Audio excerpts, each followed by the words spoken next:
নমস্কার বন্ধুরা, নতুন একটি পর্ব দেখার জন্য সবাইকে স্বাগত জানিয়ে আজকে আমি বিউলির ডালের একটি রেসিপি শেয়ার করতে চলেছি। প্লিজ আপনারা প্রথম থেকে শেষ পর্যন্ত দেখুন। আশা করি আপনাদের খুবই ভালো লাগবে। যে সমস্ত বন্ধুরা আজকে প্রথম, তারা চ্যানেলটি সাবস্ক্রাইব করে পাশে থাকবেন, আর পুরাতন বন্ধুরা একটা লাইক দিয়ে ভিডিওটি কন্টিনিউ করবেন। আমি বিউলির ডালের রেসিপি বানানোর জন্য এখানে 200 গ্রামের মতন বিউলির ডাল নিয়েছি। এবার এই বিউলির ডালগুলোকে না ধুয়েই আমি শুকনো খোলায় ভেজে নেব। আগে থেকে গ্যাসের উপরে একটা কড়াই বসানো ছিল, কড়াইটা গরম করা ছিল, তাতেই আমি বিউলির ডালটাকে দিয়ে দিলাম। 2 থেকে 3 মিনিট আমি এই ডালটাকে ভেজে নেব। ডালটাকে এমনভাবে ভাজতে হবে ডালের মধ্যে থেকে যেন একটা সুন্দর স্মেল বেরোয় এবং ডালটা যেন একটু কালারটা চেঞ্জ হয়। তবে দেখতে হবে ডালটা খুব বেশি পুড়িয়ে যেন না যায়।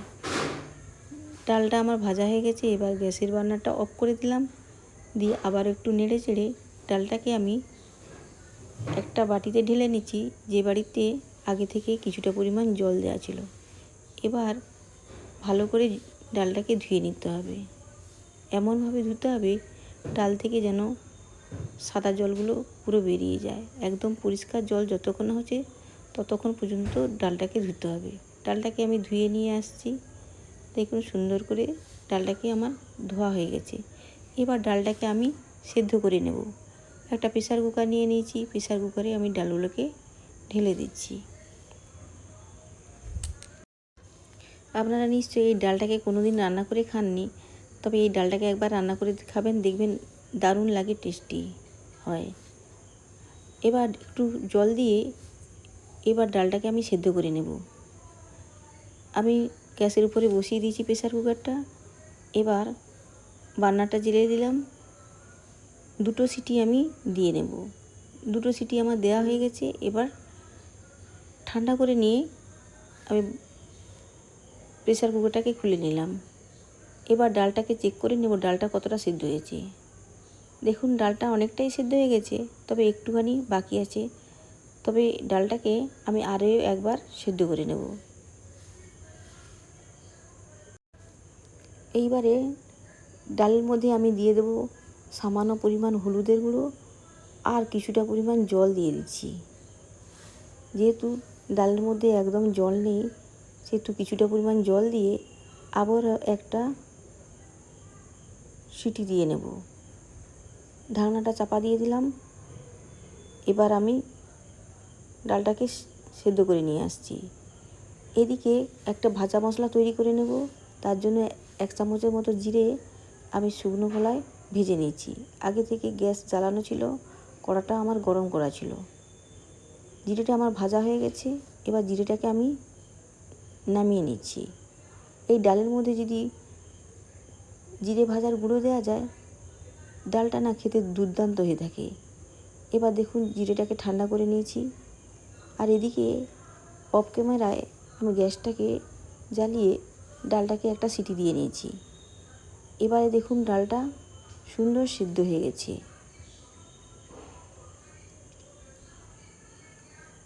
এরপরে ডালটাকে রান্নার জন্য আমি একটা গ্যাসের উপরে কড়াই চাপিয়ে দিয়েছিলাম। এবার কড়াইতে দিয়ে দিলাম পরিমাণ মতো তেল। এবার এই তেলের উপরে আমি কিছু ফোড়ন দিয়ে দেব। প্রথমে ফোড়নে দিয়ে দিলাম সামান্য পরিমাণ জিরে, দিয়ে দিলাম একটা তেজপাতা ছিঁড়ে, আর একটা দিয়ে দিলাম শুকনো লঙ্কা, আর দিয়ে দিলাম সামান্য পরিমাণ আদা কুচি। আদা কুচি দিলে এই ডালটা খেতে দুর্দান্ত হয়ে থাকে।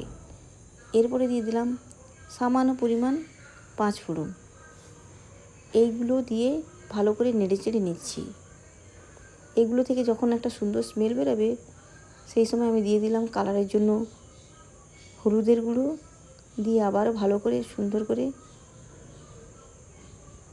ভেজে নিলাম। এরপরে আমি দিয়ে দেব সেদ্ধ করে রাখা ডালটা। সমস্ত ডালটা আমার দেয়া হয়ে গেছে। খুন্তি দিয়ে ভালো করে সমস্ত কিছু মিশিয়ে নিচ্ছি। এরপরে দিয়ে দেব আমি পরিমাণ মতো জল। ডাল রান্না তো খুবই সহজ, খুব খুব কম সময় লাগে। এইভাবে একবার বিউলির ডাল রান্না করে দেখবেন, খেতে কিন্তু দুর্দান্ত হয়ে থাকে। এরপরে দিয়ে দিলাম পরিমাণ মতো লবণ। 2 থেকে 3 মিনিট রান্না করলেই দেখবেন ডালটা খুব সুন্দর ঘন হয়ে যাবে। এর থেকে আর বেশি ঘন করার দরকার নেই।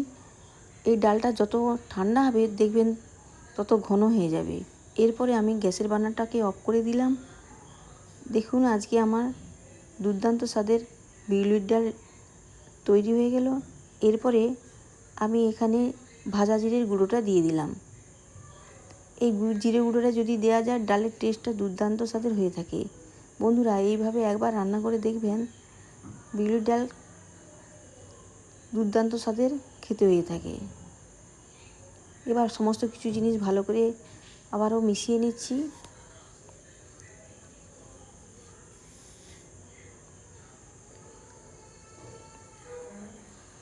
এরপরে আমি একটা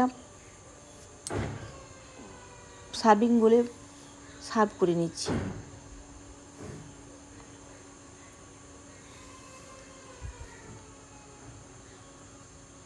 আজকের রেসিপিটা কেমন হয়েছে তা বন্ধুরা কমেন্টসে জানাতে একদম ভুলবেন না।